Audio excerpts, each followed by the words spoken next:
Kita berjumpa kembali dalam episode kali ini yang membahas tentang serafim dan kerubim. Di dalam Alkitab terdapat beberapa hal atau topik yang sulit untuk dimengerti dalam konteks kehidupan masa kini. Salah satunya tentang malaikat. Berkaitan dengan topik malaikat terdapat istilah yang sering menimbulkan pertanyaan, yaitu serafim dan kerubim. Untuk itu kita akan membahas tentang keduanya secara singkat dan ringkas berdasarkan studi Alkitab. Pertama, serafim. Serafim adalah malaikat Allah yang taat secara mutlak kepada Allah, sama seperti malaikat-malaikat lain. Makhluk ini tertulis dalam penglihatan Yesaya mengenai tahta surgawi dalam Yesaya 6 ayat 1-4. Demikian firman Tuhan. Dalam tahun matinya Raja Uzia, aku melihat Tuhan duduk di atas tahta yang tinggi dan menjulang, dan ujung jubahnya memenuhi bait suci. Para serafim berdiri di sebelah atasnya, masing-masing mempunyai 6 sayap. 2 sayap dipakai untuk menutupi muka mereka, 2 sayap dipakai untuk menutupi kaki mereka, dan 2 sayap dipakai untuk melayang-layang.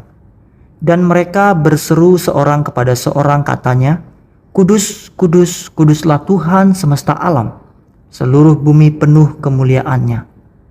Maka bergoyanglah alas ambang pintu disebabkan suara orang yang berseru itu, dan rumah itu pun penuhlah dengan asap. Bagaimana wujud atau bentuk serafim?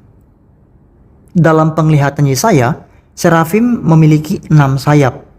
2 sayap untuk menutupi muka, 2 sayap untuk menutupi kaki, dan 2 sayap untuk melayang-layang. Lalu apa tugas serafim? Serafim adalah malaikat Allah yang memiliki tugas untuk menyembah Allah secara terus-menerus.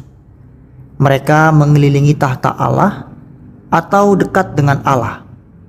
Selain itu, serafim juga bertugas untuk penyucian seperti yang dialami oleh Yesaya.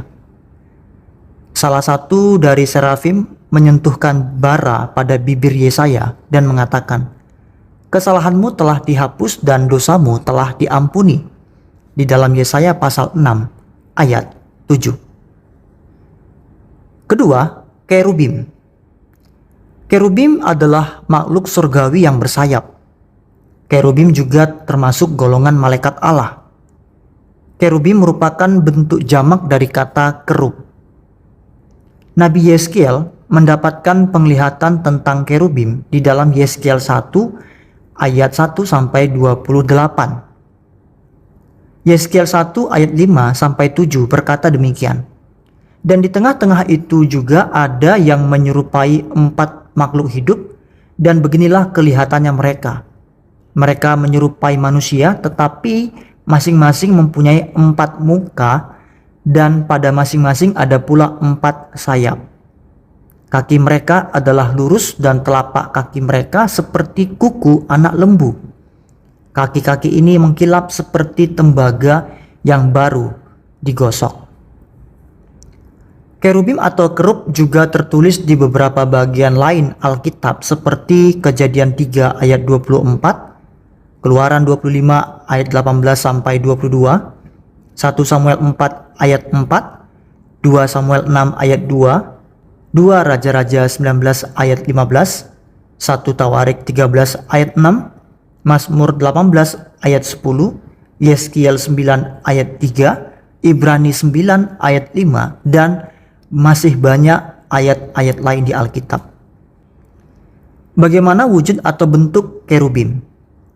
Dari penjelasan Alkitab baik dalam Perjanjian Lama maupun Perjanjian Baru, kerubim memiliki 4 rupa. Rupa pertama sama seperti singa, rupa kedua sama seperti anak lembu, rupa ketiga sama seperti manusia, dan rupa keempat sama seperti burung Raja Wali. Mereka juga memiliki 4 sayap, 2 sayap menutupi badan dan 2 sayap saling menyentuh dengan kerub lain. di dalam Yeskiel 1 ayat 6 dan ayat 11. Lalu apa tugas kerubim? Kerubim memiliki tugas untuk 1. Menjaga Taman Eden di dalam Kejadian 3 ayat 24.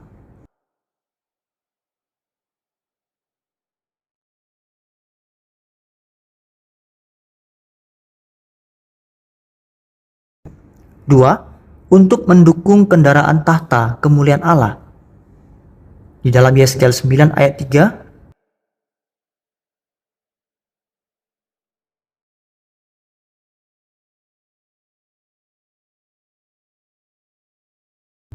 Yeskiel 10 ayat 1.